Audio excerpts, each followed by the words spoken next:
একটু আপনার কাছেও জানতে চাই যে এই জোটের মধ্যে অনেকেই যারা আওয়ামী লীগের বন্ধু বলে পরিচিত ছিলেন এবং তাদের অনেকের নিবন্ধনও রয়েছে, ফলে আওয়ামী বলয়ের এই জোট সামনে নির্বাচনে লড়তে গেলে সেটি বিএনপি বা বড় দলগুলোর একটা বড় প্রতিদ্বন্দ্বী হয়ে থাকবে বলে মনে করেন কি?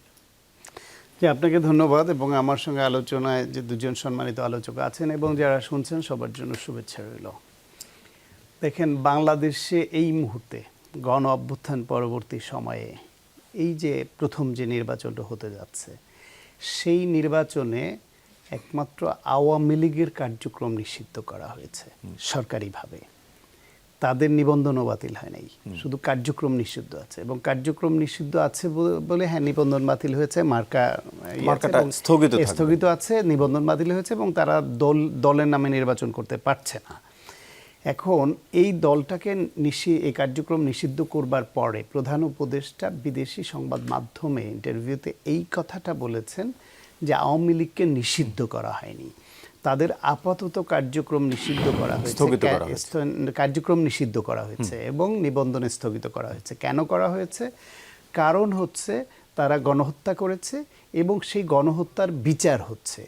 এই সময় তারা মাঠে নানান রকমের নাশকতা করতে পারে এবং তাদের অনেকে মিছিল করছিল সরকারের বিরুদ্ধে বিভিন্ন জায়গায়।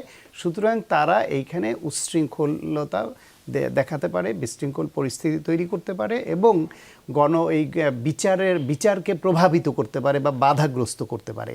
সেই জন্য তাদের কার্যক্রম নিষিদ্ধ হয়েছে। এখন যেইটার মূলত এখন যে বিচার সংস্কার এবং নির্বাচন যেই ফর্মুলায় সরকার এগোচ্ছে, সেই বিচারের মধ্যে কিন্তু এখনো পর্যন্ত শুধু আওয়ামী লীগ পড়ছে, দোসররা কিন্তু পড়ছে না। জাতীয় পার্টিকে যদি আপনার বিচারের আওতায় আনতে হয়, সেই বিচার হবে বাংলাদেশে গণতন্ত্র হত্যার বিচার। যে 14 সালের নির্বাচনে সুজাতা সিং ইন্ডিয়া থেকে আসলো এবং কোন প্রক্রিয়ায় কেন জাতীয় পার্টি আওয়ামী লীগের সঙ্গে গেল, পরে 18 এবং 24-এ তারা কিভাবে গেল, তারা মন্ত্রী হলো, এমপি হলো, সুবিধাভোগী হলো, সব মিলিয়ে যদি বাংলাদেশের গণতন্ত্র হত্যা, ভুয়া নির্বাচন, বিনা ভোটের নির্বাচন, রাতের নির্বাচন, এইসব বিষয়, এমনকি লুটপাট, টাকা পাচার, এইসব বিষয়ে যখন সামগ্রিকভাবে বিচার শুরু হবে, সেই বিচারের আওতায় জাতীয় পার্টি বা অন্যান্য আওয়ামী লীগের সঙ্গী যারা তারা পড়তে পারে। কিন্তু গণ অভ্যুত্থানের সময় গণহত্যাকারী হিসেবে আওয়ামী লীগের যে বিচারটা হচ্ছে, ওই ফর্মুলায় তো জাতীয় পার্টি বা যেই সব দল আওয়ামী লীগের সঙ্গীও ছিল তাদের সবাই কিন্তু গণহত্যাকারী হিসেবে বিচারের আওতায় এই মুহূর্তেই আনা যাচ্ছে না। তাহলে তাদের আপনি গণহত্যার দায়ে বিচার করতে পারছেন না, তাদের আপনি দলের কার্যক্রম নিষিদ্ধ করা হয়নি, তাদের নিবন্ধন স্থগিত করা হয়নি। তাহলে তারা যদি এখন নির্বাচনে আসে এবং সেই নির্বাচনে আশাকে যদি আমি বা ফারুক আমরা বাধা দিতে যাই, যে কোনো দল, তাহলে কথাটা কি হবে? যে আপনি এরা তো যদি তারা ওই রকম অপরাধ করে থাকে আইনগতভাবে নিষিদ্ধ করেন, আপনি নিষিদ্ধ করেন নাই, নিষিদ্ধ নয় এমন একটা দল তারা যদি নির্বাচনে আসতে চায়, তাইলে আপনি কেন পেশি শক্তির জোরে তাকে বাধা দিতে যাবেন? সুতরাং দায়িত্বটা হচ্ছে রাষ্ট্র পরিচালনা যারা করছে তারা যদি মনে করে আওয়ামী লীগকে যে ফর্মুলা বা যে কারণে নিষিদ্ধ করেছে এদের করা যায়, করে দেখ। অথবা তাদেরকে এরকমও তো হচ্ছে যে এবার যারা মামলার আসামি তারা তো পলাতক থাকলে তো কেউ করতে পারছে না, নমিনেশন সাবমিট করতে পারছে না, সশরীরে দিতে হচ্ছে। তা আওয়ামী লীগের এই নেতাদের নামে সেই মামলাটা হয়নি কেন?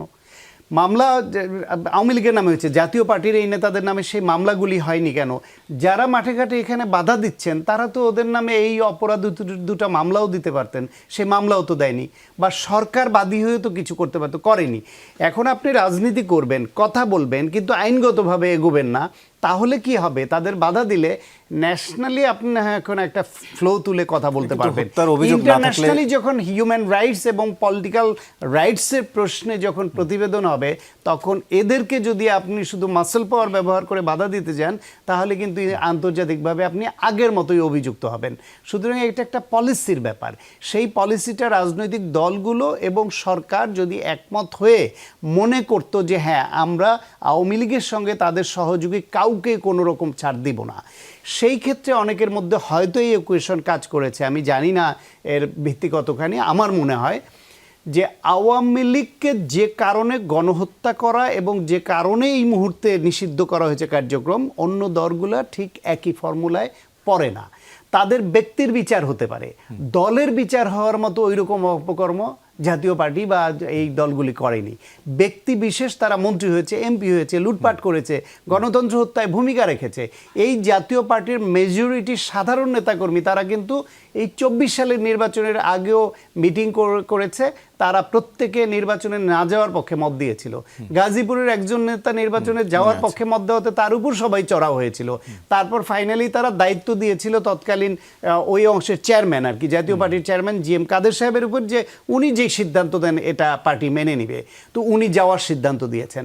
এখন ওনার সেই যাওয়ার সিদ্ধান্তের আগে যেই দলের সাধারণ নেতাকর্মীরা এই গণতন্ত্র হত্যাকারীদের পক্ষে থাকতে চায়নি, সে গোটা জনগোষ্ঠীকে আপনি আওয়ামী লীগের মতো একই কায়দায় আপনি কি ডিভাইডেশনের দিকে ফেলবেন কিনা ওই ভাগে?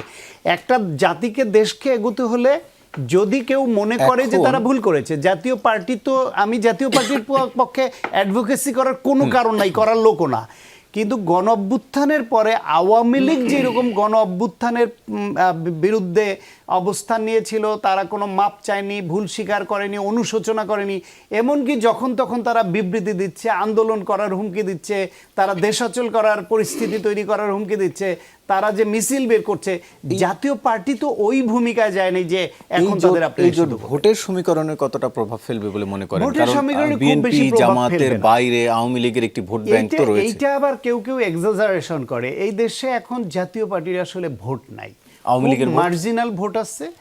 আওয়ামী লীগের ভোটের মধ্যে যারা খুবই আওয়ামী লীগের একদম তীব্রভাবে আওয়ামী সমর্থক বা নৌকা ছাড়া সিল মারে না, ওই অংশটা তারা বেশিরভাগ পলাতক। আর যারা আছে প্রকাশে তারা হয়তো কেউ কেউ ভোট দিতে যাবে না, সেটা হয়তো 5-7% এরকম হবে এই দলের মধ্যে যারা ভোট দিতেই যাবে না।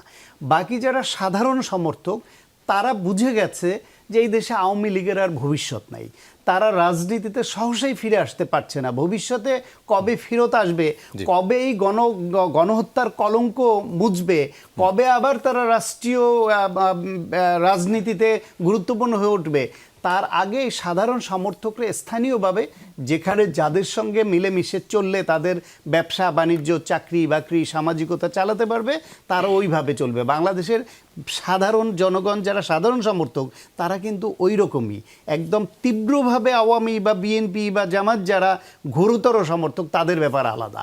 তার সংখ্যাটা আওয়ামী লীগে এখন খুব বেশি না, বড় জোর 5-7%।